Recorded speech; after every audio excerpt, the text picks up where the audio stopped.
Greetings and welcome to our show, Fresh Geek Context. It is here we discuss insightful views on a routine bi-weekly basis over the incredibly nerdy things we can't stop talking about. To take you on this dorky ride are your hosts, Josh. Hello to all. And myself, Jay. So why don't you take a seat, sit back, relax. We're here to do all of the heavy lifting. It's about to get nerdy. Welcome, everyone, to episode 6. Oh, man. Doctor Strange. That is absolutely correct, Josh. We have been waiting for this ever since it was announced by Kevin Feige at their Marvel Studios announcement in October 2014. Literally almost 2 years to the day. Well, almost. And now we're here. And we have a special guest with us, the wickedly smart Alex Gurzo, everybody. Welcome to the show, Alex. Thanks for having me, guys. Yeah, Alex and I have known each other for quite some time, and it was my intent to have him on here in some way, shape, or form. By way of Skype. Thank you, Microsoft. Because Alex's reviews of movies are, in my opinion, unparalleled, very insightful, extremely thorough. So bless technology for having you on our show. Alex is here representing geeksgamers.com. He is the editor and one of the writers there. Jack of all trades. Is that correct? I try. But yeah, I'm the editor, and I write the occasional column, and I put up the work of our great stable of writers who provide regular content, great reviews, opinion pieces, all very insightful. All right. Excellent. That's pretty awesome. I mean, it's great having you here, Alex. But before we jump into it, because Jace is ready for the review and everything, we need to calm him down. We have pretty much a tradition here for those who first come on the show. A question, really. So, Alex, what is your favorite piece of nostalgia that does not stand the test of time? I think I'm going to go with Saved by the Bell. Ooh. That's a good one. What? How long has it been since either of you guys have watched Saved by the Bell? It's been a minute. It's been a while. It's awful. But, it's indefensible on any objective level, but it's an indelible piece of probably all our childhoods. Everybody in our generation watched Saved by the Bell. Yeah, definitely. And even today, knowing how terrible it is and laughing at it, you can't help but love it. I still always want Zach Morris to win. This is interesting to me because we usually gravitate towards comics and comic-related TV shows of some type. Bob Kiefer was on a couple of episodes ago, and he mentioned Flash, which is, I think, our many people's go-to favorite piece of nostalgia. But Saved by the Bell, that's a good one. I don't know how to react to that. It's a very out-of-the-box answer, but I love it. I can't listen. He's not wrong. It is. He's not. It's his favorite piece of nostalgia. Yeah, definitely. You know what? Bravo. I will give you that. You know that. Okay, so thank you very much for sharing with us. And Screech built a robot, and Zach Morris used to stop time. So it is kind of sci-fi. There's the sci-fi twist, yeah. Oh yeah, I never really thought about that. And just a little detour to the side before we get into strange quote unquote things. That's a different show. That's a different show. What is the name of the character? And this is trivia for you, Alex. So let's see if you win on this one. Actually, it's not trivia because I don't know the answer. I'm asking you, desperately hoping that you can tell me what it is. There was a weird character that owned or ran a restaurant in like the first season, and he disappeared and he never came back. And I never really knew what his deal was. Was he like scaring the children? Was he taking them hostage? What was his name? Do you remember his name? That was Max. That was Max. That's right. And he owned the Max. Oh yes. And he did magic, right? Yeah. and he disappeared after that. Yeah, he just kind of, they never showed him for a while. I guess the guy left the show, and he would show up maybe once in a while, but He mostly left after the first couple of seasons. Okay, I'm thinking that he didn't test well with age groups 9 to 17, so they got rid of him really quick. Well, people want to see Zach Morris romancing hot high school girls, not some guy pulling a long handkerchief out of his sleeve. This is true, so. and then there was Slater, which everybody swooned over. Right. AC Slater, man, he's body goals. I'll just say that. But in any case, I digress. We're not here to talk about pecs of glory. We're here to talk about Doctor Strange. I mean, we could talk about pecs, but I don't want to. I really don't want to do that. Let's get right into it. They just make me cry. Let's not make this uncomfortable, guys. Let's get right into it, shall we? Doctor Strange came out November 4th. It is finally here. We've been waiting for this for a very, very, very long time. We're all caught up, right? Yes. Alex, you saw it? Mm-hmm. Okay, and Josh, you saw it? Oh, yeah.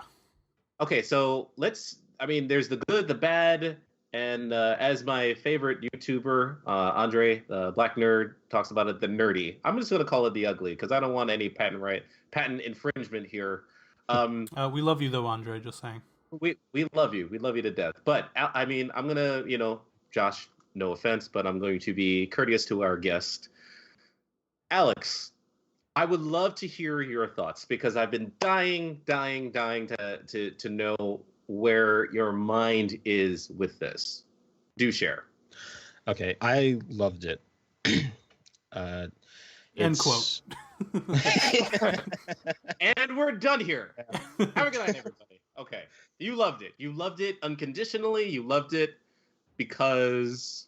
Okay. Because? Because. Oh, good segue. I thought it was a fantastic movie. It's, I think, probably my favorite superhero movie of the year. Wow. Okay. I loved the characters. I liked how flawed they made Doctor Strange, because he's sort of an even deeper flawed Tony Stark in certain ways. Like, not that he's the same character, but before him, Tony Stark was probably the most flawed of the Marvel heroes so far. Sure. Except maybe except the Guardians, but Doctor Strange, they took it even further. He's a creep, Yes. In the beginning. Like, Tony is just kind of like self-involved, but more or less well-meaning. But Stephen Strange is extremely selfish and very ego-driven, even as a surgeon. Mm-hmm. He's doesn't want to.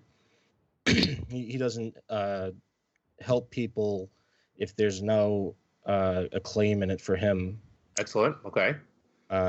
Although you do in that early scene see that somewhere deep inside is a good man.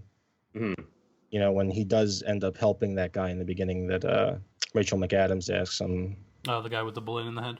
Yeah, because he sees he's going to die and does something really quickly, but, then he sort of runs away. Hiding in his perch. Right. Yeah, back to the more prestigious patients. Okay.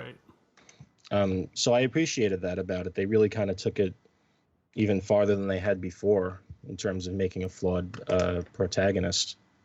Mm-hmm. Definitely.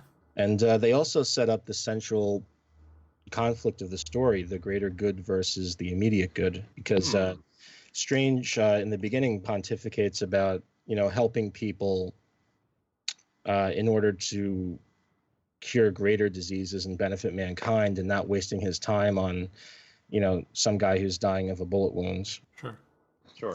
And later on, when he starts to learn magic and become a sorcerer, he's exposed to that idea again with the villain who wants to create a world that benefits everyone, even if he has to kill people to get to it.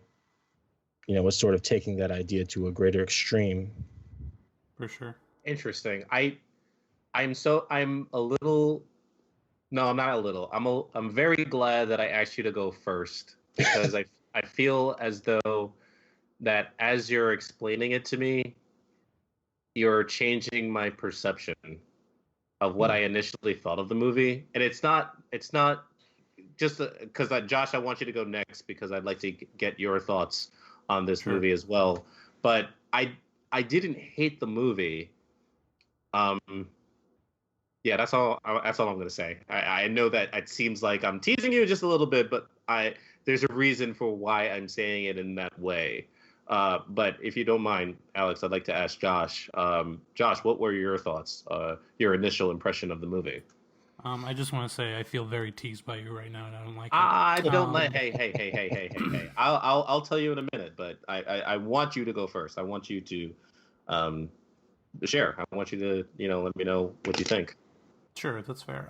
So I also really like this movie. I didn't really know much about Doctor Strange. I knew his story, that he was a neurosurgeon. He lost the ability to lose his hands and stuff like that.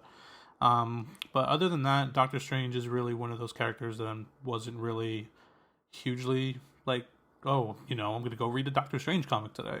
Mm-hmm. He was never like that for me. I just know that he showed up every once in a while in the Spider-Man cartoons, and then he had that animated movie a few years back, which I watched, and I also thought that was pretty great. Mm-hmm.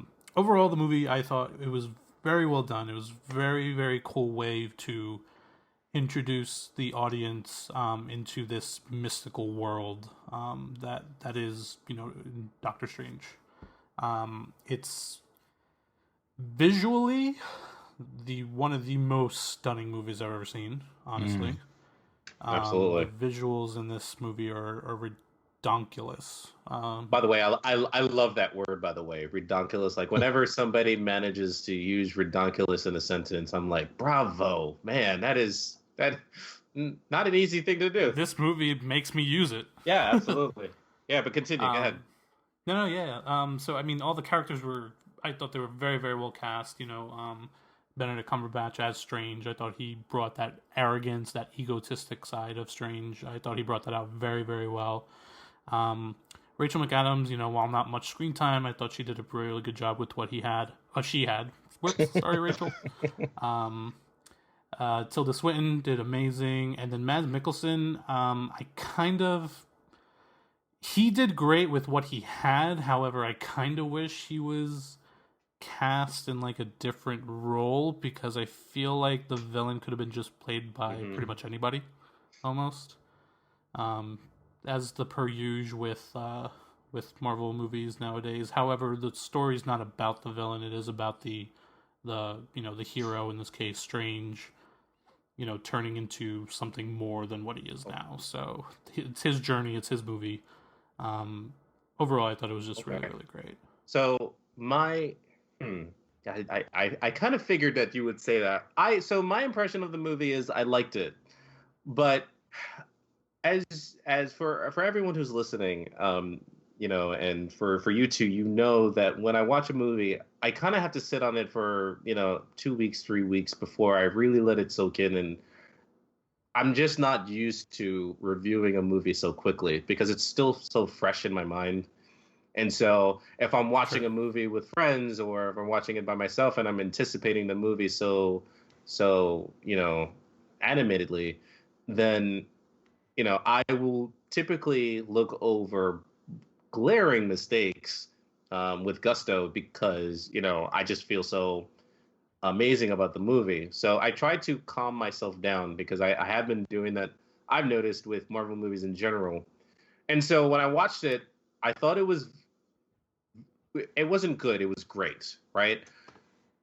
But my problem that I had with the movie is that I can't judge Marvel movies as a singular set piece, right? Because this is yet another wonderful piece into a larger puzzle. And so, like, Marvel Studios has done this fantastic job over the last, now 14 movies, crafting this bigger story, on its own. I asked myself the question as I left the theater and I sat down in my car and I, closed my eyes and I started thinking about, like, okay, was it as good as I think it was? Because I feel like this movie is great, as a piece of the puzzle. I don't know if it functions as a great movie. Not that any of it is bad, but does it function as a singular movie on its own? And I don't really know the answer to that, because they made references to other things that are obviously happening, which obviously we're going to talk about. Inside the Marvel Cinematic Universe, phase 1 to 2 and finishing with phase 3. But it was just like, and if I were to judge it, as a singular movie, then I would call it a good movie.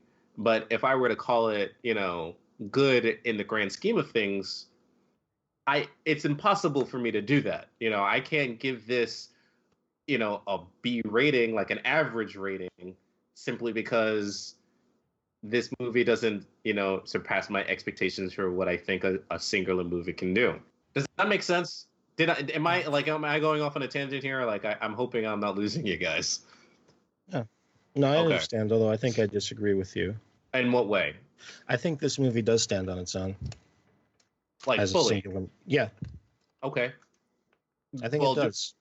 But I would love to hear more. Okay. Well, I think it's separated enough from the rest of what is going on in the MCU right now. And it doesn't rely on anything that's come before, really. Like, for example, Civil War did. Of course. It really, until they mention like the Avengers at one point, just in kind of an offhanded way, it doesn't really have to be in the Marvel universe, I mean, that's how I felt about it. So, I mean, like, it could have been like, let's say we were back in 2002 if this movie was made, and this was, let's say, Sony's helm. If they just made an off-chance reference to the Avengers, we would have been like, oh my god, they said the Avengers here.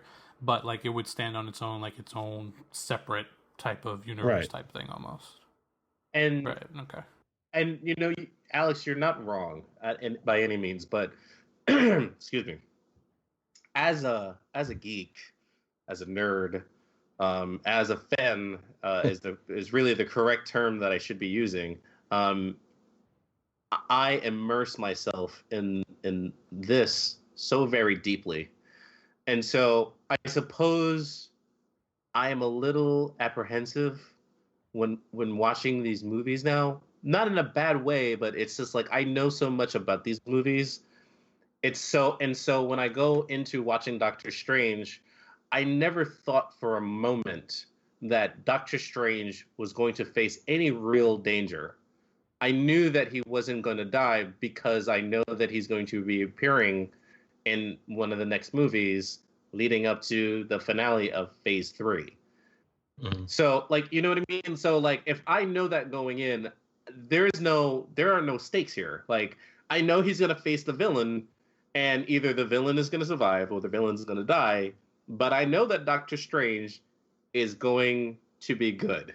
Like, you know what I mean? So I suppose that's what I mean by having, Doctor Strange be on its own. Like, if they were to give me less news over, like, trade news, as they call it, in the industry, if I were to know less of that, or if I choose to read less of comic and movie news coupled together, I suppose I would have enjoyed it tremendously. But I remember sitting there, and there was that scene where Mads Mikkelsen, or what is his name in the movie again? I don't remember. It's Caecilius or something like that. Caecilius, that's right. You're absolutely right. Caecilius, the robe of levitation, which, by the way, I think he stole the show, by the way. Oh, that robe was great. The robe was great, but, the robe said, no, don't take the axe, which is what I was obviously going for. He said, take the clamp trap, and he threw it on, is it Cavilius or Civilius, or? Caecilius. Caecilius. I'm going to remember this name. He threw it on Caecilius, and he started doing the robot to kneel down on the ground. I was expecting break music from the 90s and the 80s, because I was like, he's getting into it. Okay. So when he finally stopped and he started talking, I never thought for a moment that, Doctor Strange was in any type of danger. I almost knew moving into like that part, like if he gets cut, if he gets stabbed, like there was that whole scene where he was throwing down with another one of the villains or one of the secondary villains. Yeah. I don't even call him a secondary villain. Who was that? Like just the baddie, I guess you would call him. One of his henchmen, I guess. His henchman, yes. We'll call him a henchman. We watched that, and I don't think that he's really going to suffer. Like obviously, the henchman is going to just pass away, and so like that was me. That was just my take. I mean, at the end of the day, of course he's going to survive and things like that, but it's the thing is, I feel like it's just another origin story at the end of the day, and it's about the journey of this character, like learning all these different things and growing as a better person. It's very formulaic. It's very Marvel film formulaic at this point. Like, how many origin stories have we seen? I feel like we've been so, I guess, spoiled by all these other films where, you see all these heroes come together. And then when we get a film with one character by himself, we're kind of like, all right, come on, when can we get Captain America in here? Where can we get this character in here? We certainly have been spoiled. I wouldn't even say spoiled. I would say more accustomed to exactly how this works. So when we revert back to a singular character arc, yeah, it's cool because we get to be introduced to a new person in this universe that we can now see.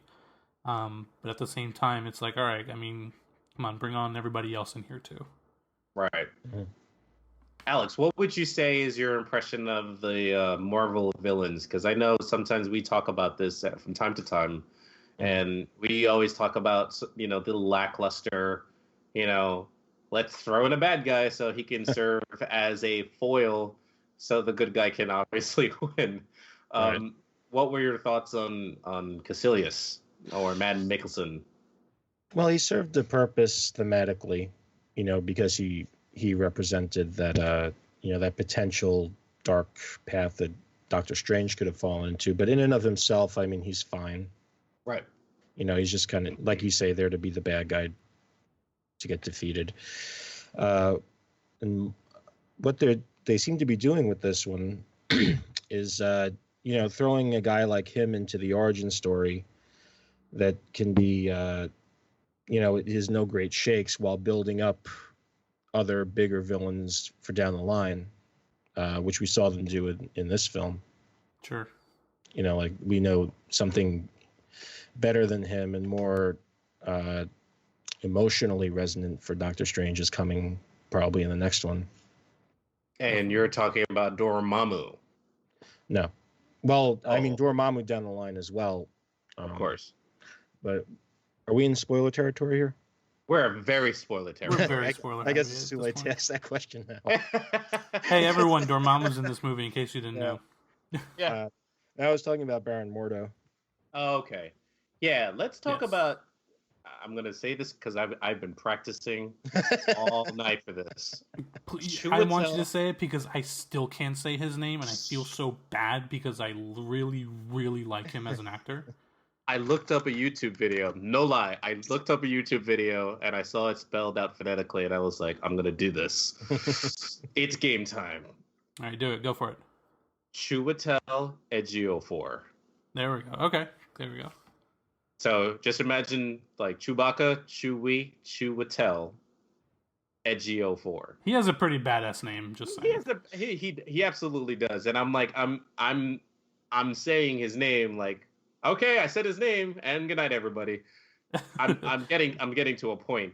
Chiwetel Ejiofor has a presence in his acting ability, and I am so glad. And so I talked about before how not him, but the movie in general just came off as very good, but the acting performance was beyond phenomenal.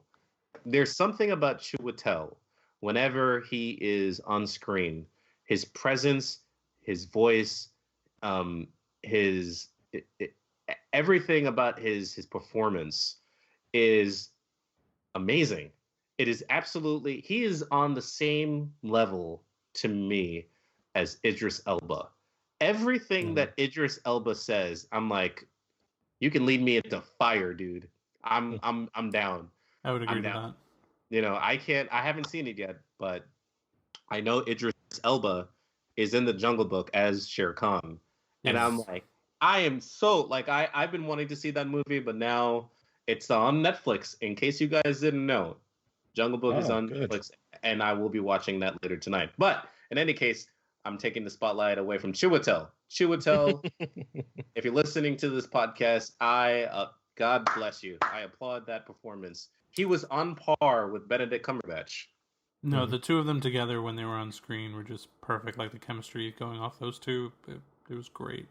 It was better than other Marvel movies, but yeah, you're right. Yeah. Yeah, and of course, again, going down the line, of course, we all know Baron Mordo does eventually become, the villain. Mm-hmm. That's going to be very interesting to see when that happens, because, they worked great off each other when they were, kind of together here. Now, when they're against each other, that's probably just going to be even better. I feel like Mordo has the ability to be up there as one of the better Marvel villains. Oh, thank God. Just because of him. And thank God, honestly, because I've been waiting for that for a long time. Yeah, we've had Loki for quite a bit, and then who did we really have? I mean, you can kind of say Ultron almost, but not really. Excuse me, I thought Red Skull was effing amazing, guys. I'm just saying, Red Skull. Everyone knocks the first Captain America movie, but I really loved it. I thought it was good. I thought it was very good, and I enjoyed it. It was good. It was really, really good. But I mean, the only other really big Marvel villain, and he's not technically in the movie universe, even though it's all connected, as they say. Kingpin's probably the only other huge one. Wilson Fisk he has my vote. Yeah. Dude, if they can have Wilson Fisk show up in Spider-Man at some point, I would love it. Don't tease me. That's all I can say. Don't tease me, because I think I would pass out from just that would be amazing. From excitement. Yeah. So I mean, we've been talking about the good so far. What do we think some of the negatives were? I feel like I kind of jumped into the negative without going into the negative, because I feel like mine was two sides of a coin. Sure. Only because let's dive deeper into that. I mean, it's no secret. I've been really monitoring this movie from afar, because it's after 2014 rolled around and they did Guardians of the Galaxy, because I don't know about you guys, but I watch Marvel news incessantly.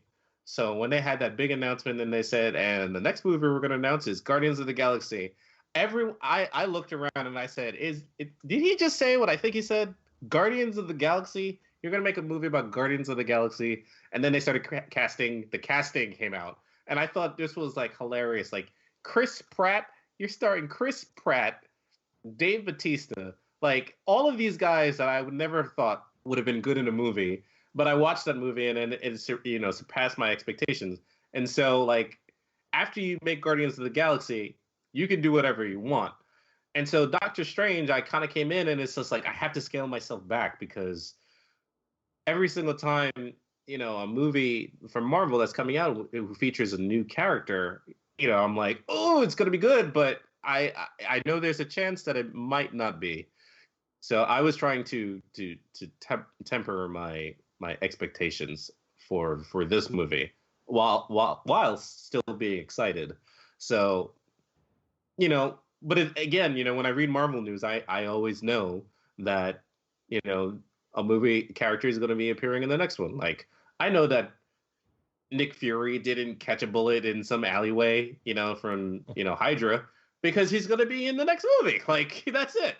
Yeah, I mean, the thing is with that, to me, it's yeah, he's going to be in the next movie, but that still shouldn't take away from, the suspense of things or anything. So, I mean, perfect example for Harry Potter, right? I know he's not going to die in the second book or second movie, but, whenever he's in danger, I'm like, shoot, he's in danger. I kind of feel for him right now. And it's just feeling for the characters, I guess. It's the important part. Alex, I'd like to hear some of your negatives, but there's a friend that I talked to who's going to be on the show on our next episode by the name of 4T. he had said that Captain America: Civil War was the best movie, and I disagreed with him up until this very moment. And the reason why I'm tending to agree with him is because at the entire duration of that movie, I remember watching that in theaters and thinking to myself, Captain America's gonna die. Captain America's gonna die. Captain America's going to die. He's gonna die. He didn't die. So like that certainly had me on the edge of the seat, on my seat. Now that he's alive, I'm like, okay, what we're gonna see next. So because I didn't really know like how the news kind of played out, I was in suspense because I didn't really know like if Iron Man was going to be the one that pulled the trigger or ended his life. But that's just me. But Alex, let's hear some of your negatives. I don't really have that many. I mean, what I said about the villain, I think is probably my big negative. Okay. It's a really well-made movie. Very well written and acted and everything. I don't really think there's much wrong with it. Okay. Josh, any of negatives that you saw, or? I mean, I wouldn't say negatives. However, I did feel like the beginning of the film, when we're seeing Strange, be, a doctor and all that stuff, I felt like that was very long, very rushed. Really? Well, no, I felt it was rushed actually because I thought that we were going to see him be a little bit more like arrogant and stuff. Like you get enough of it, I guess now looking back at it, but I thought from him, doing all that stuff to him getting into his accident happened way too fast for me. I don't know why. Okay. I just felt like it was very, very quick. It's like, oh yeah, you see him being a little bit arrogant, blah, blah. Oh, by the way, this is where he crashes and loses his hands. And I'm like, oh, okay, that was, I didn't think they were going to get into that quickly. And then the only other thing I would say is, I mean, they had to because, they're introducing this new world to everybody. Of course. There was so much exposition that I was like, okay, can you stop explaining it and just show it or just do something? Stop explaining it. Oh, you're still explaining it. Okay. Like there was a little bit too much of that for me. Mm-hmm.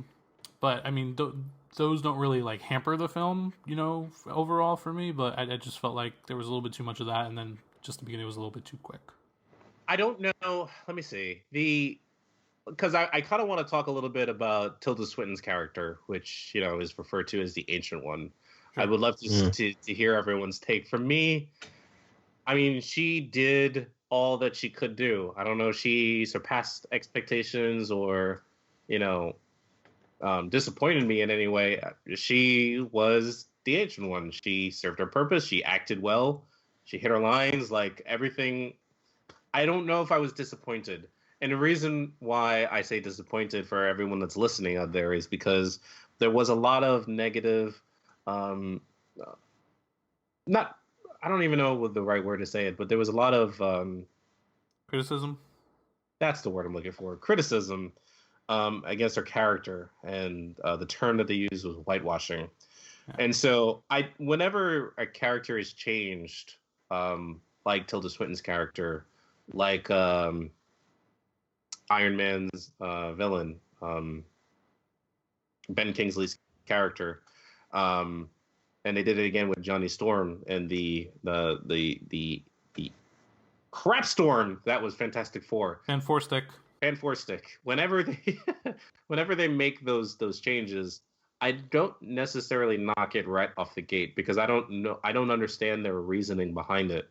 So when they do it, I'm always like, I'll give it a chance. And so, you see them playing with that idea. Doctor Strange kind of comes in, Mordo kind of, presents him, and he's talking to this older, wise-looking master who he perceives to be the Ancient One. And, for everybody else that doesn't know anything about any of these characters, you would perceive him to be the Ancient One as well. And, as he turns to the left, he sees this bald woman who's sitting there with creepy eyes. And, hi, I'm Tilda Swinton. I'm the Ancient One. And, but I didn't find her goofy. Like, I found her authentic, not for nothing. And I did like the little turn at the end where she was sucking energy from Dormammu so she could remain immortal, or at least extend the lifespan of her life. I mean, I thought she did a good job. I mean, I understand the whole, criticism that she went under, and the whole whitewashing thing.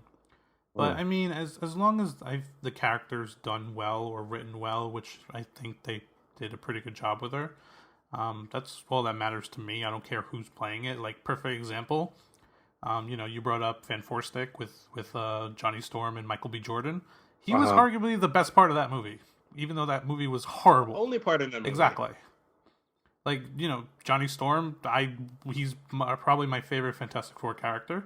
So when he was cast, I was like, okay, cool. I like him as an actor. So that was awesome. And again, he was arguably the best part of that movie. Chiwetel, right? Chiwetel, you said it right. Chiwetel, yes, points. Everyone seems to forget Baron Mordo in the comics, he's white. Why did nobody say anything about him being cast? I don't know. People are very selective about the things that they do. But little asterisk to the side. Exactly, because arguing that is freaking pointless. Like, he blew it out of the park. I thought he did a great Baron Mordo, He certainly did. So, I mean, arguing this stuff, saying whitewashing and all that, it's to me, it's pointless. It's like, is the actor good? All right, awesome. Do they do a good job? All right, cool. I'm in. For me. Right. Asterisk to the side, by the way, when I was watching Fan Stick in theaters, I just remember crying a little bit. Like, why am I still subjecting myself to this movie? We don't talk about this movie anymore. We don't, but I have to tell my fans, for everyone that's listening out there, it's not fun. Like, I would rather go to the doctor and have a probe. I think that would be, because at least, like, after that happened, I'd rather be that guy on Stephen Strange's, like, surgeon bed and have a bullet in my head than watch Fan Force. Yeah, because at least as that's happening, you can at least say to yourself, well, at least I'm gonna live after this. Like, true. Fan Stick was anyway. Doctor Strange, I don't really know if I have any negatives. I really don't. Like, I just remember sitting there and I'm like, this is just a beautiful piece of a bigger puzzle I can't wait to put together. And it's really like, because all I remember saying is just like, I just want the next piece of the pie. And the next piece of the pie is going to be Guardians, and I'm heavily anticipating this movie. So I don't know, like, and that's the whole thing that I'm talking about from the very beginning. I just don't know if we have I don't know if I have any negatives. I can't judge a piece of the puzzle negatively if it fits into something. You know what I mean? So after all this is said and done, then I can say, yeah, you know what? Thor was actually a pretty bad movie. You know what I mean? Like, because I know, like, that's all said and done, and that really didn't work. Sure. And you know what? Speaking of Thor, and speaking of, getting this into seeing the bigger puzzle, as you say, we did have a nice glimpse of Thor in that mid-credit scene. Yes. What did you guys think about that? Oh, I loved it. It was like a breath. It was a breath of fresh air. That's just me. I like Chris Hemsworth. I like his depiction of it. And I'm heavily anticipating, again, another Marvel movie. And that's, the third Thor movie. I can't wait. I really can't. Alex, what did you think? Before I say anything, can I say something quick about the Ancient One? Sure. Yeah, sure. Okay, I loved that character in the movie, and I loved the fact that she actually had an arc. Explain. Okay, because in most movies, a character like that would just kind of be like this stock, mentor Swami type who doesn't really have a personality or anything. But in this movie, when you find out, as you guys pointed out, when she's taking the dark energy from Mordo and using that, all of a sudden her character becomes a real person with flaws. She's not only that she's doing this, but that she's hiding it. She's not telling people like Mordo, who are so loyal to her, what's really going on. Holy crap. And then when she, extra spoilers, dies, she opens herself up to Doctor Strange and tells him, maybe I was wrong about this. Maybe I should have done that, and maybe I should have been more honest. And you see the consequences of her decisions in Mordo and in his turn to darkness at the end. Interesting. I had never thought about that. I don't know, like, you did it to me again, Alex. You always do this crap to me. Every single time I think something's like average, you're like, no. Did you remember this part? Yes. Damn it, I do. I do remember that part. You just made the movie better. Well, I don't like to brag. But... Okay. Brag away, sir. Yeah, you can brag away. Listen, I'm the best of things. All right, so we're going to take a little break because we do these things and we're seriously off track. But we're going to come back. We're going to do learning time. After we do learning time, we're going to talk about some of the small Easter eggs and where does this fit into the Marvel Cinematic Universe so far. So we'll see you in a little bit. DJ, spin that ish.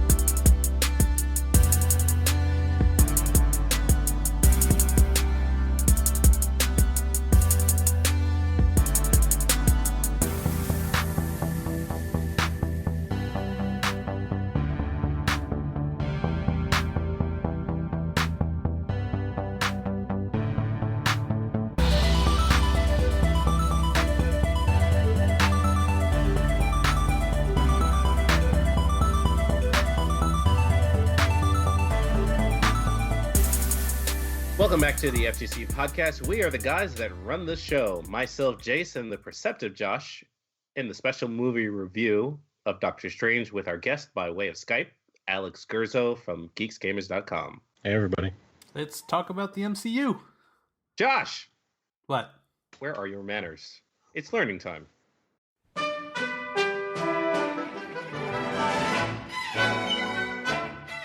In this episode of Learning Time, we discuss the MCU. The MCU is also known as the Marvel Cinematic Universe, and it's also the product of Marvel Studios, a subsidiary of Marvel Entertainment and Disney. Marvel Studios, contrary to popular belief, got its start in 1993, not in 2008 when the first live-action Iron Man film was released. Its founders were Avi Arad and Toy Biz. In the 90s, Marvel wasn't doing so well financially, and decided to sell the rights to other companies like Fox to generate readership within their core comic division. In 1998, Marvel took a risky move, making a movie from a fairly unknown character at the time by the name of Blade with New Line Cinema. It starred Wesley Snipes and was well received by critics and moviegoers, even though many didn't associate that character with the comic company. But revenue is revenue, and they were able to use that cash for the next deal, live-action X-Men movie.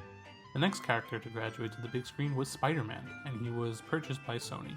Sam Raimi, the director of the first trilogy, was at least a supreme fan and got the costume right. But as time and movies went on, studio influence started to push against the director's vision. Other comic movies from Marvel didn't pan out so well either, like Daredevil with Ben Affleck and Ghost Rider with Nicolas Cage. More lame. Not to mention both Fantastic Four movies and Universal's Hulk. Marvel had to reassess what they were going to do, so they took their B-level characters and made them A-level characters. So Jon Favreau and Robert Downey Jr. were hired to make Iron Man. This plan worked. As the new Marvel Studios made their way down to Phase 1, some of their characters they sold out to movie companies reverted back to Marvel. This caught the eye of Disney, and they made an offer they couldn't refuse. $4 billion. $4 billion.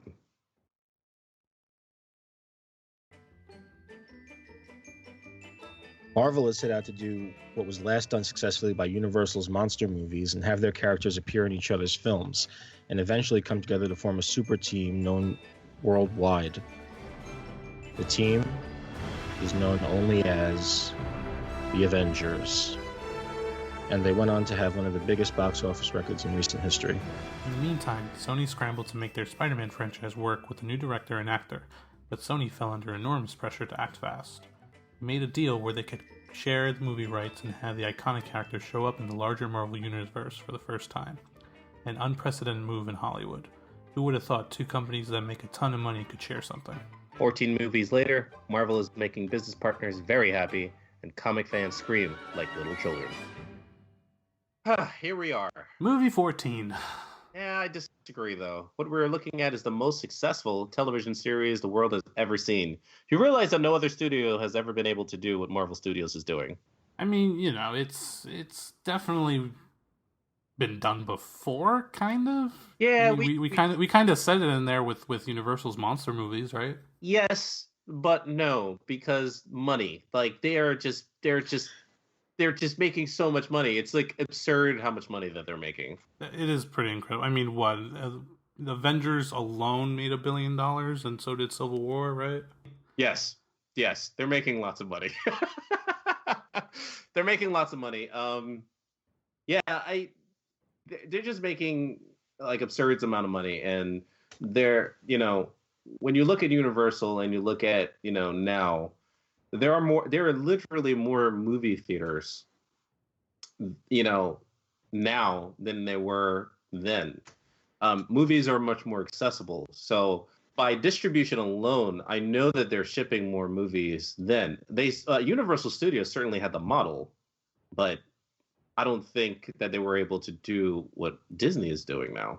I mean, can we honestly say that this is the first time this has really been done this successfully, I guess? Absolutely. And then, I mean, like you said, it's like watching a season of shows. You had Phase 1 that started with Iron Man and ended with the Avengers. Mm-hmm. You had Phase 2. What did it start with? Winter Soldier? Mm-hmm. All the way through Ant-Man, because that's what finished Phase 2, and now we have Phase 3 that started earlier this year with Civil War, and now we're into the second episode, I guess, of Season 3, right? I guess. We were literally calling this Season 3. Phase 3 is Season 3. Right, exactly. But we can say that. And so, yeah, let's get back into this review, and then as we finish this review, we can actually start talking about how Doctor Strange fits into the Marvel Cinematic Universe so far. We were talking about before the break. Josh, you had said the mid-credit scene. Thoughts on Thor? I loved it, but then there was a post-credit scene where Mordo kind of comes in. I really enjoyed that. That kind of legitimized the entire movie. If I were not having a good time, then the movie was legitimized at that time, because a person who exited simply because he dropped the mic and said, "I don't want anything to do with any of your crazy," said he was going to take law and order into his own hands and say, like, there's too many people doing whatever they want. And so we're going to hone this down all the way down until there's just a few that respect what it is. I'd love to see where his character goes. Sure. I mean, I feel like I said before, I feel like once he becomes that villain, I feel like he's going to be up there with Loki in terms of the great villains of the MCU, which I guess there's only 2 or 3 of them right now, like we said, but I hope that he gets to be a part of that at least. Yeah. Alex, what did you think of the post and mid-credit scene? The mid-credit scene is one of my favorites the MCU has done so far. I really, really loved it. Doctor Strange refilling the beer as fast as Thor can drink it makes me want him to be real and to be my friend. And just great. The idea of, like, it's his first movie, and at the end of it, he's name dropping Loki, and they're talking about Odin and Asgard, and he's just aware of all this stuff. And it makes perfect sense because, of course, the guy who's protecting Earth from mystical threats would know all about Loki and say, "I don't want him here. Sure. Take your brother and leave." Yeah. And it's a great tease. Yeah, it absolutely is. Let's a little asterisk aside. I didn't mean to interrupt you, Alex, but what did you guys think of Benedict Cumberbatch's American accent? Freaks me out. It does, right? I was thinking the same thing.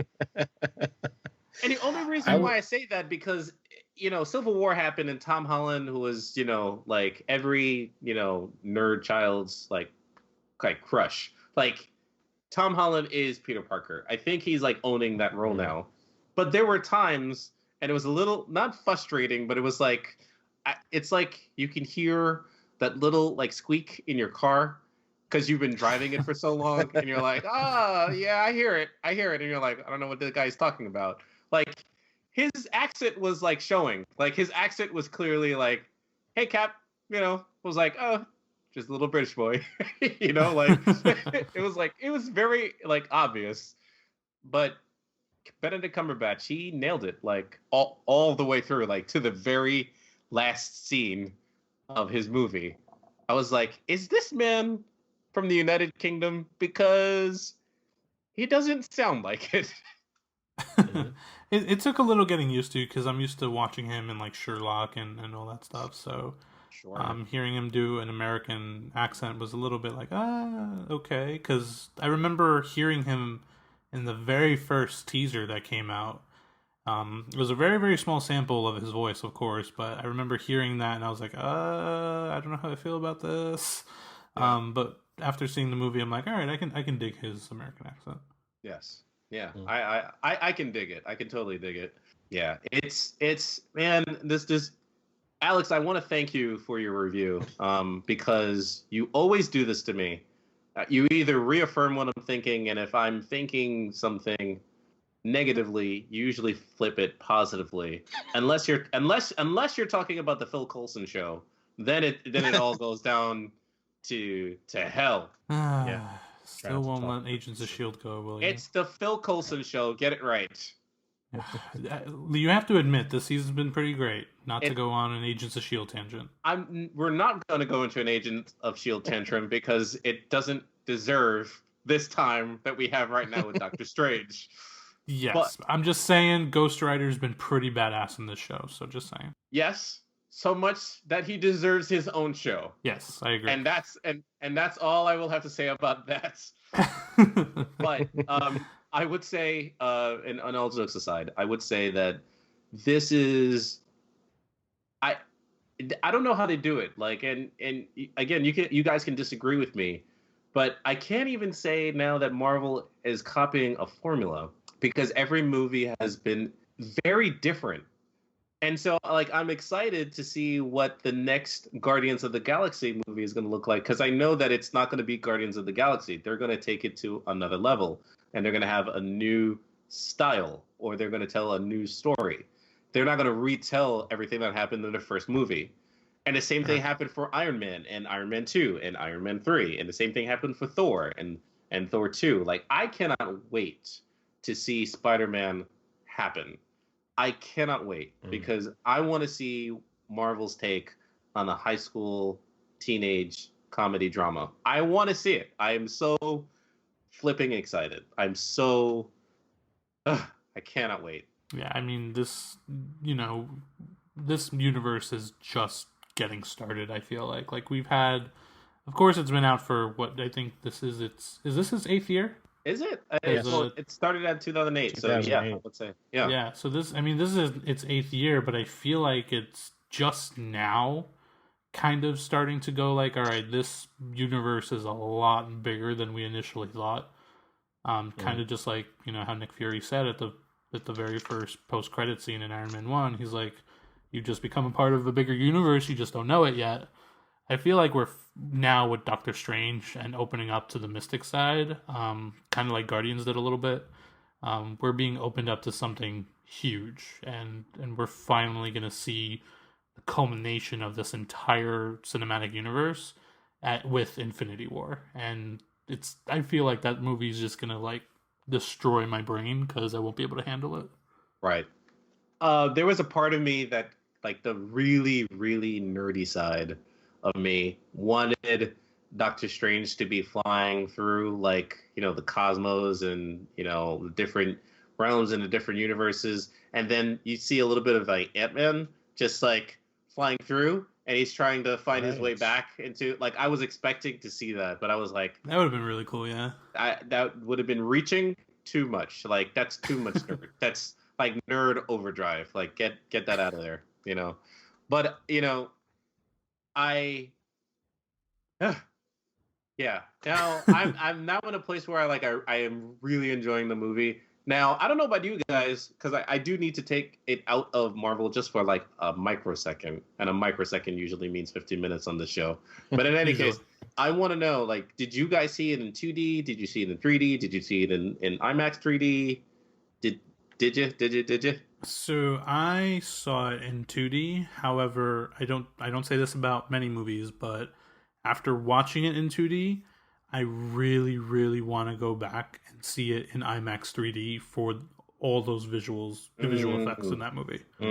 I really want to go see it in 3D now because of that. Alex?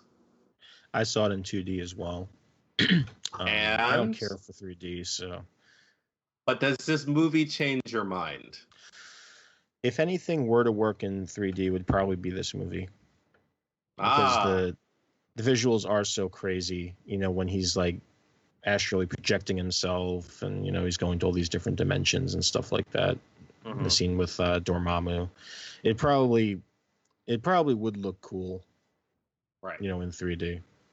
I saw it in 3D.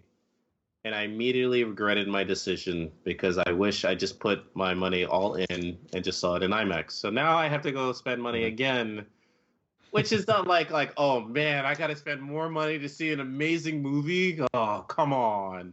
Like, of course I'm going to see it again. And of course I'm going to go all out. I'm going to see. But yeah, that's my technical, because I felt like that movie, my movie experience was enhanced. Especially when Tilda Swinton, as the Ancient One, started screaming in my left ear when Doctor Strange was flying through the cosmos. I enjoyed it. That the surround sound experience and the story. I felt like it was all good in this puzzle piece of everything. And Dormammu. For the little that I know of Dormammu and Doctor Strange, I know that Dormammu exists and he's the main villain of Doctor Strange. But aside from the Infinity Stone, because now we know that the Eye of Agamemnon or Agamotto. Agamemnon is the Greek king. Yes, I read books. Agamemnon. See, I said it because I knew I recognized that name from somewhere. I read and stuff. So anyway, I am Weasel. I are Troy. So yes, Agamotto. Now that we know that is an Infinity Stone, which for everybody that's listening, the Infinity Stone is the goal of what Thanos, the Mad Titan, has been going for ever since he was revealed in the end of the Avengers movie. Does anybody want to explain to everyone the Infinity Gauntlet and where all this is going? Because I don't have any energy for this right now. Really? Yeah, I don't. I Josh, you explained it so much better than I do. Go ahead. Do I? Yes. I mean, yeah. All right. So there's this guy. He's a man in a purple chair. I love where this is going. Keep going. As Thor explains in his little own video. Does he ever stand up? Is the question. I hope so. I hope so. So Thanos is going around trying to collect these stones for himself, because these stones have different powers, and when you pretty much bring them together, you're kind of like the strongest dude in the universe, pretty much. So there's different stones that we've been seeing throughout the entire Marvel universe, cinematic universe. We've seen the Tesseract, which has that one confirmed to be the Power Stone? Yes. I think that's the Space Stone. Yes. No, it's the Space Stone. You're right. Correct. So we got the Space Stone, which is the Tesseract that was introduced to us in Captain America, the First Avenger. Mm-hmm. We have the Power Gem is the one that was introduced in Guardians of the Galaxy. That's the purple one. Mm. We have the Red Stone, which is Ether. The Ether. Right. What's the Ether called? Is that Soul? No, that's not Soul. I think it's the Soul. Is it the soul? You would think so. we would have this in front of us, but we're trying to do this from memory. But yes, we have the ether from Thor. The Eye of Agamotto introduced us. I think that one's actually the soul gem, the time gem. That's the time gem. Hence him being able to manipulate time. And then we have the which is the Vision's gem. That's the mind gem. That's the mind gem. So yeah, the Vision has the mind gem, which was in Loki's scepter in the first Avengers, but we didn't know that yet. I thought it was part of the Tesseract. Honestly, I honestly thought so too. I thought it was a piece of it, but apparently they were like, "Nope, it's the mind gem." I'm like, "Okay, I'll take it, I guess." Which reminds me, how is Thanos gonna get that from him? Is he gonna rip it out of his forehead? I'm telling you guys, you're just gonna have to say goodbye to Vision now. That's what I'm thinking, but I don't want to say goodbye to Vision. He's so great. I know, and that's why you're gonna miss him when he's gone. Did you see him in that sweater in Civil War? I mean, come on, how can you kill him? He looks so refined. Oh, he was so good. And he was, cooking with a little pinch of paprika. A pinch of paprika. Is that paprika? Paprika. How did she say it? Paprika. I'm gonna stop. I don't know. I just stare at Scarlet Witch, so Yeah. So pretty much Thanos wants to get all of these stones, and what's the last stone missing? Because there's one more out there, correct? Yes. There's one. Is that the reality one? Well, no. Reality is actually the ether. Now that I think about it, is it? Oh, that's the reality. I'm pretty sure. Yeah, I'm pretty sure the reality is the ether. So I think the last one would be the soul gem. Okay. And where do you think we're going to see that in?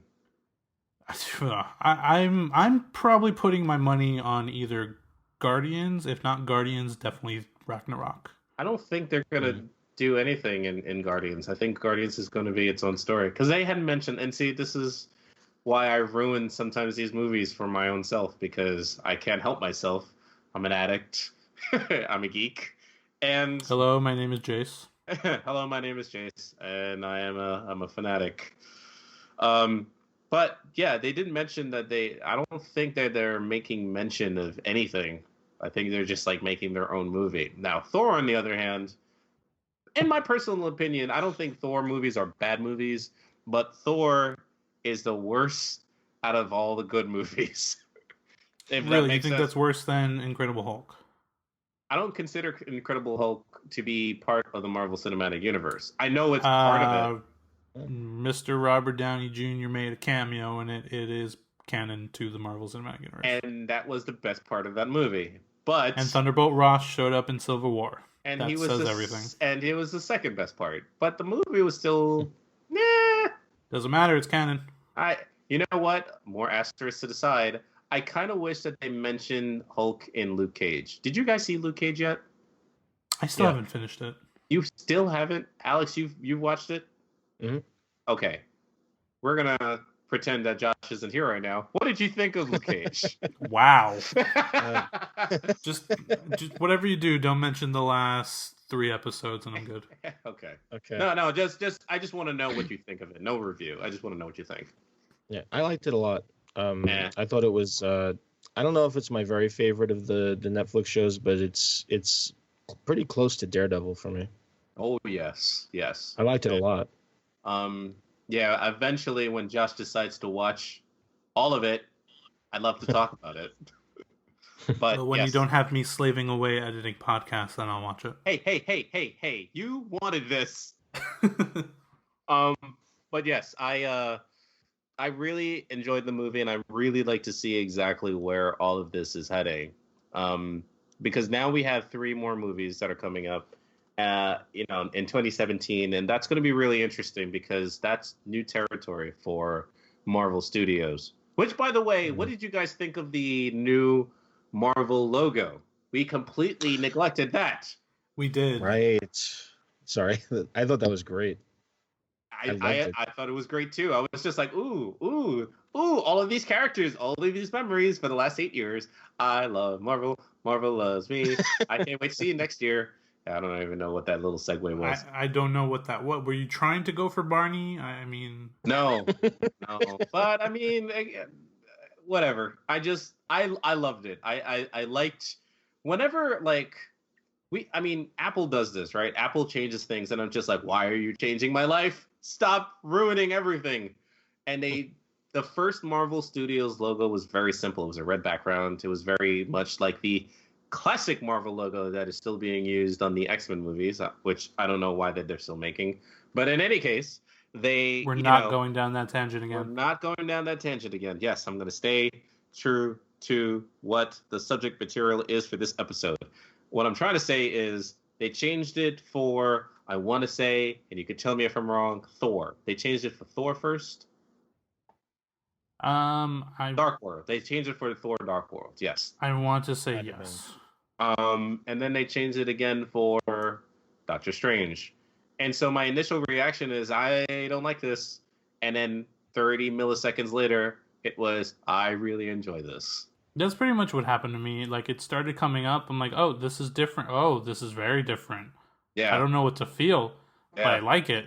Overall, I thought it was a really cool logo. I mean, it's the first time that we're seeing it, so, we kind of got to get used to it. But I think if we watch it enough, we're just gonna love it. And then what I'm hoping happens is that with every new movie, they'll just add extra clips to it. So I'm hoping, like, when next year, what's the first movie that comes out? Guardians, right? Guardians, yeah. I'm hoping when Guardians comes out, you just see a little bit of Doctor Strange in there, and then when Spider-Man comes out after, you see a little bit of Guardians in there, and they just add a film every single time. If they did that, I feel like that would be just amazing. I just feel like if somebody does that, whoever is in charge of the visual effects team is getting paid a lot of money. I'm like, you want to add Spider-Man, you're going to have to add $50K at least.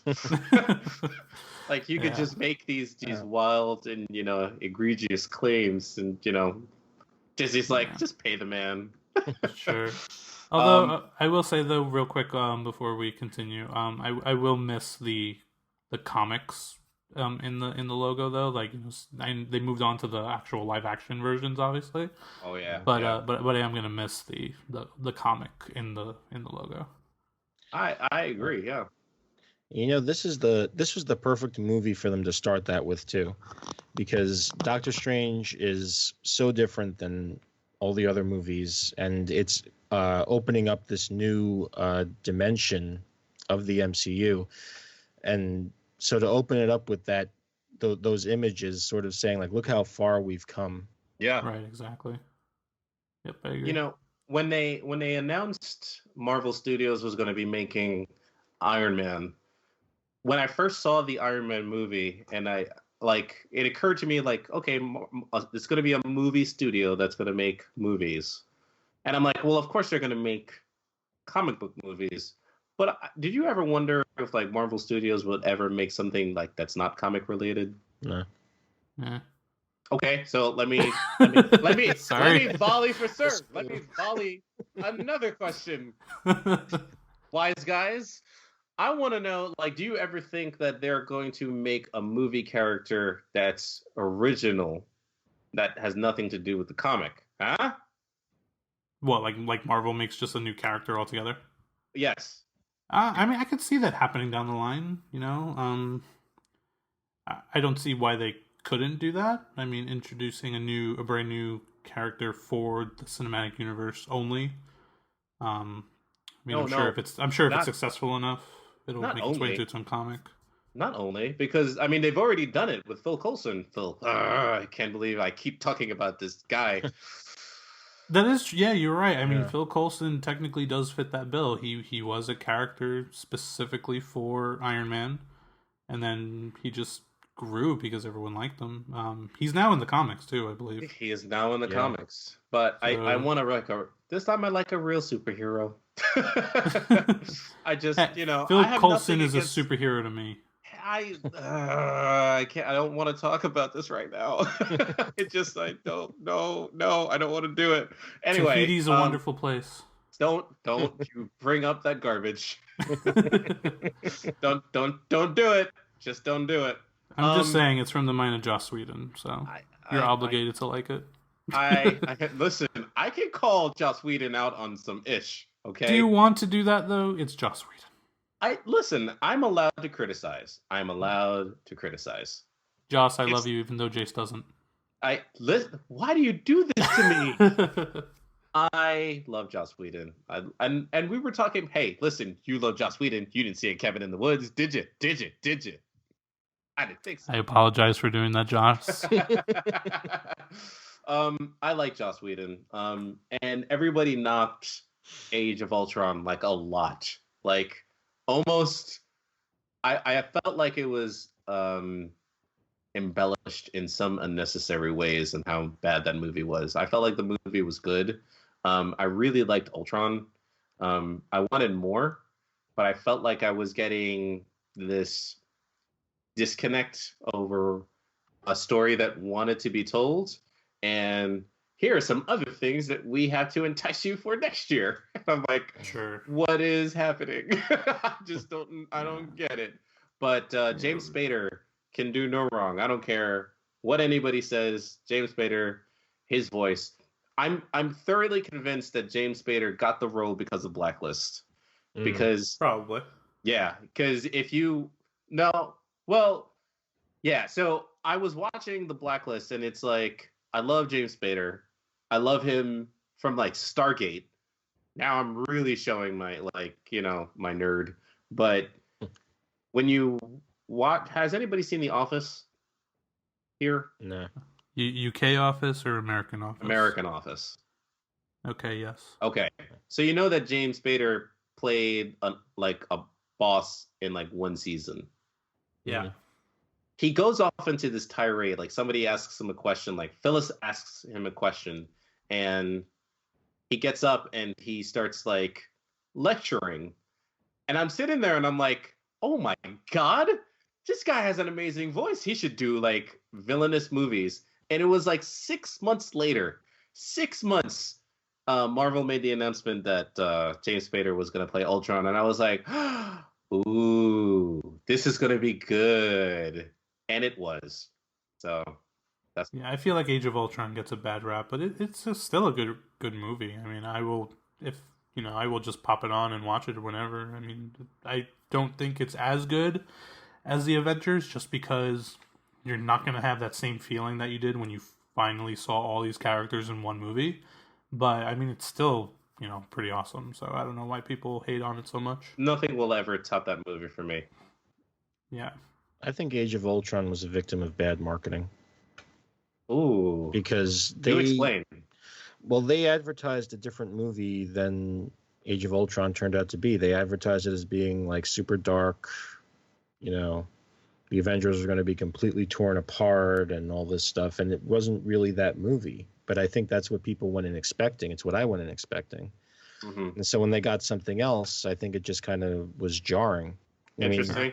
I know for me, it worked a lot better on multiple viewings. After I saw it a few more times, I really kind of saw like, oh, this is actually really a great movie. Yeah. It's just not what they sold. Sure. That makes... I mean, I like you said, I do remember that first teaser, the one with the Pinocchio song in the background the entire time. Yeah. Like when you saw that, you're like, oh, this is going to be darker. And then you're right, when you actually see the movie, it's not that dark at all. Right. Let me ask you a question. What you're saying.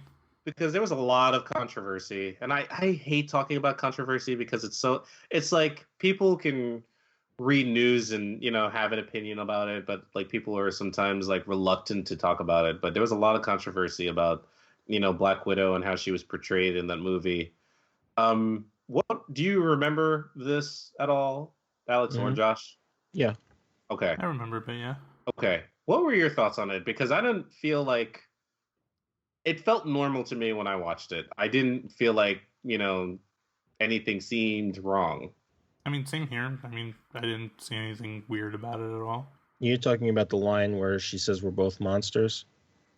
Yes, amongst other things. Or, yeah, I guess that's that one. That one. And there's another one that I know that... I mean, doesn't she say that, she can't have children or whatever it is, too? Yeah. Yeah, that was the other one that, people were really upset about. I mean, like, if somebody says that is something that, that offends them to their core, I can't, say that they're wrong. If you're going to tell me that you were offended by a particular line, I want to know these things. Like, you know what I mean? Like, I don't have that perspective, and I can only know about it if you share that story. You know what I mean? Mm. I mean, it takes a lot to offend me, honestly, especially in a movie. Yeah. Because come on, it's a movie. It's not gonna like hurt you in any way. Sure. So me personally, nothing really affected me. Mm-hmm. I don't know. I felt like that was blown way too much out of proportion. Like most things are on the internet, honestly. I mean, like I understand what people are saying. I just don't know if I don't know. It was. I'm willing to give somebody the benefit of the doubt. And I know that other people were saying that that she didn't really need saving, but I know Mark Ruffalo said in a tweet that that he was the one that he felt like his character needed saving, and I was like, I honestly watching the movie, that's kind of what I thought. She, Yeah, Black exactly. Widow always seemed like the one who was stronger or the one that seemed the most put together. Bruce Banner seemed to be the one who was unhinged, and that was the reason why he decided to leave, because he just didn't want to deal with it. He didn't want to hurt anybody. That was my take. Sure, Mm-hmm. I agree. Yeah, and I think the whole thing with her not being able to have kids was them finding common ground. When she says we're both monsters, I think she's referring more to the fact that he's the Hulk and she was trained to be a remorseless killer, and the sort of manifestation of that is him not being able to sire a child and her not being able to give birth to one. Right. No, it's not just saying people who can't have kids are monsters. See your point. And so now there's also been a lot of news because, we're always talking about the next movies that are going to be coming out. We know that there's going to be another Doctor Strange movie, obviously. We know what's going to be coming out next year, we've been talking about ad nauseum. But there's always this rumor that constantly comes back, and that is the Black Widow movie. And that is something that people have been talking about. I know that next year Wonder Woman is going to be coming out. I saw the trailer last week. I know everybody saw that trailer. That looks really, really good to me. What do you guys think about a Black Widow movie? Is that something that you'd be looking forward to? Do you think it's unnecessary? So I would definitely love a Black Widow movie. My fear is that if they did one, they would also shoehorn in Hawkeye. Okay. And I would want, and as much as I would love to see the two of them teaming up and stuff, sure, I would kind of want to see just Black Widow, honestly. Okay. And like I said, I feel like they would shoehorn Hawkeye in there just to be like, all right, look, it's not just Black Widow. Hawkeye's also in there. Right. But I would love to see just her, like an espionage movie with her in there, or spy movie with her. It would be perfect. Yeah. Mm-hmm. Alex, what do you think? Yeah, I mean, I think it would probably be great. But my only thing about it is I want Marvel to do it if they think if they think it fits. I don't want them to do it just to do it to appease people who are complaining about it. Sure. Alex, you are seriously reading my mind. I said that I'm so serious. I said this when they first started talking about it for real. Like this was right after Age of Ultron came out, and they said this is, there were a lot of people who were really upset with the line that came out of Age of Ultron, and they said she needs to have her own movie. And I said, personally, I don't care. Like if she gets her own movie, that's fine. I just don't want it to be fan service. I want, like, if this movie can progress the overall phase and, overall arcing story forward, then I'm all for it. Like, I'll watch it. But if it's just going to be a movie just to show, like, her origin story, I'm like, and it's just like Doctor Strange. It's like, I know that this story is moving a bigger part of a machine forward. That's all I want. I know that I am really looking forward to Captain Marvel, because the only thing that Captain Marvel has my attention for is that she is the strongest character in the Marvel Cinematic Universe. And I've said, what? Over the Hulk? I want to see this. Sure. That's something that has my complete attention, because I thought there were other characters that were stronger. She is the strongest character. I want to see who she fights. Like, who is the guy that's going to get his ass whooped? I want to know. Like, who's going to get embarrassed? That's what I need to know, these things. Yeah, Captain Marvel is definitely another one I'm excited for. Obviously, you guys know which one I'm super excited for, but I know. I know. I just, and when that movie review comes out for Spider-Man, I like, what do you want to do? Can we talk about this now just a little bit? Because I know you're like the biggest Spider-Man fan I've ever met in my entire life. So for that review, what we're gonna do is we're gonna do what we normally do, right? However, I'm just gonna scream Spider-Man over and over and over for about an hour and a half or so. Okay. And then that'll be the episode. Okay. Here's my last question. My last question for everyone here is: do you think anybody is actually gonna die? Yes. Who? Like, because I don't think anybody's gonna die. No, I think they're gonna kill people. Who they're gonna kill? That's a different story, but I feel like the thing is, I feel like nobody has died up until this point. No hero has died up until this point. I don't even think villains have died. Villains have died? No, they haven't. Yeah. You're telling about that? You're telling me that with Thanos, with the Infinity Gauntlet, he's not going to be able to resurrect anybody back to life? I don't think he's going to resurrect Ironmonger. I think he's I think he's gonna resurrect everybody. Everybody's coming back. Or Whiplash. You think so? Whiplash. First one out the gate. Oh my god, Whiplash. Although, you know what? That would actually be pretty sick if he's like, you know what? Face the villains of your past, and then every single villain that has been in every single Marvel movie so far just shows up. Exactly. I feel like that would be pretty badass. That's why I said it. That's exactly the reason why I said that. But going back to your question, yeah, I feel like in order for Thanos to feel like the real threat that he is, I feel like somebody is gonna have to die. But like who? Because like somebody's contract has to end on that. Well, movie. I mean, if you really think about it, honestly, Chris Evans's contract is technically up with that movie. Chris Hemsworth is technically done. No, because they have to come back for Avengers. They were supposed to sign on for 3 movies. They signed on for 3 solos, 3 Avengers movies. Infinity War is technically the 3rd Avengers movie. Oh, so it's going to be done with that movie, not okay. I misunderstood. Go ahead. Yeah. Well, what did you think I meant? I thought you meant Civil War, and I was like, no, he's still coming back. No. Yeah. No, I mean. Well, you mentioned who's going to die in Infinity War, right? Was that the question? Yeah, that was the question. Okay, yeah. So, I mean, technically their contracts are done. Obviously, we know they can be extended, hence Robert Downey Jr. showing up in Civil War. But, like, their contracts are technically up with this movie. So, I know Chris Evans said he wanted to do more. I don't know about Chris Hemsworth. If they kill Thor, that would be kind of huge, though, I feel like. Because remember, Thor isn't, Thor. Thor is technically the hammer, Yeah. Almost. So if you have the power to wield the hammer, you get the power of Thor. So they can kind of spin that and have somebody else be Thor from now on if they need to. Let's hire Jane back again. I hear she... I don't know about that.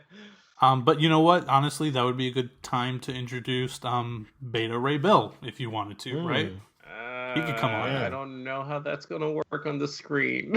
I'm just saying, I'm just throwing things out there. Like it's a way to get away from Thor and go into somebody else, or kill Captain America in this one if you want to, and then go to somebody else. Have Sam Wilson be the next Captain America, or even Bucky. I think that would be badass. But for those who are listening, if you're wondering who Beta Ray Bill is, Beta Ray is basically Thor with a horse head. So the beautiful Chris Hemsworth that you're thinking of, no. It's the body of Chris, but it's a horse face. So good luck. Yeah. Good luck with all of that. It could work. I certainly don't want to see that at all. Like not even for a second. That's just. I'm not saying he's gonna show up, but I'm just putting it out there. I hope he passes through the screen on a scene. I'm like, oh look, there's Beta Ray, and next. That's personally what I want to see. I just don't think it would look good. I don't think that would sell well. Like that's not a cute toy. Like, Listen, I don't see Marvel sold me a talking raccoon with a tree. They can sell me whatever the heck they want at this point. Yeah, but at least Rocket is a cute, like, plushy animal. Groot is a cute plushy animal. A horse head. He's a tree. A horse head with Chris Hemsworth body is not working out for me. That's just. I'm not gonna lie. Right now, I'm looking up images of Beta Ray Bill, and he looks gorgeous. You have issues, is what I say. Except for this one image of him where he has very, very big teeth. Other than that, we're good. Yeah.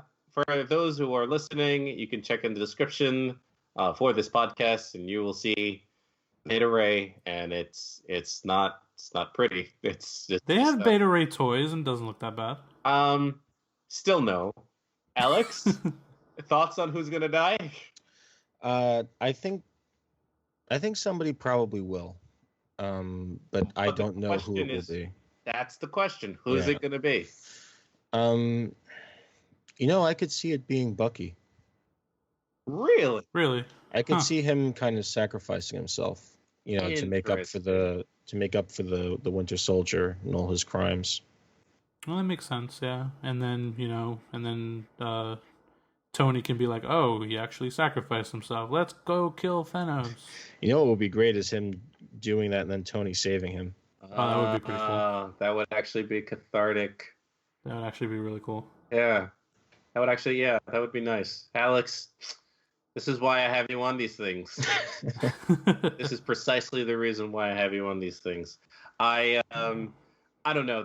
I mean, there's obviously so much to discuss, and we can go on for literally hours. But I mean, we can. I don't know. Like, where do you think Doctor Strange, to really bring it around to a close? Where do you think Doctor Strange fits into this? Like, is that something like the eye of Agamotto? Is that something that is going to be destroyed? Well, I wouldn't say it's going to be destroyed because Thanos needs it in order to complete the gauntlet. Right. But does that mean that Doctor Strange doesn't have that tool in order for him to be assisted on his adventures and journeys? I mean, once it's stolen by him, probably not. Yeah, because,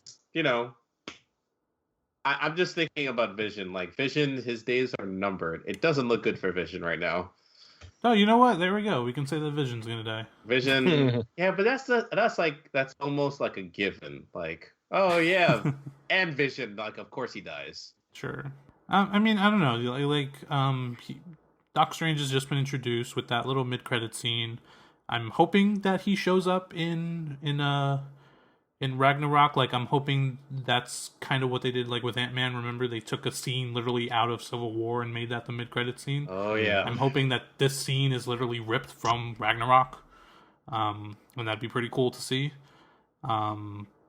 So, I mean, we'll see where Doctor Strange's journey continues throughout this universe. And, I mean, he's probably going to fight Thanos for that stone, So he'll probably get beat up pretty bad. I hope so too. I could see him being in the beginning of Infinity War and Thanos getting the Eye of Agamotto early on, and then Doctor Strange figuring out what's going on, and then trying to get the Avengers to stop fighting each other and assemble again. Because that would be pretty cool. Yeah, he's sort of outside of it right now. True. So you can say, "Hey, stop this foolishness. Let's get back together." Yeah. Yeah.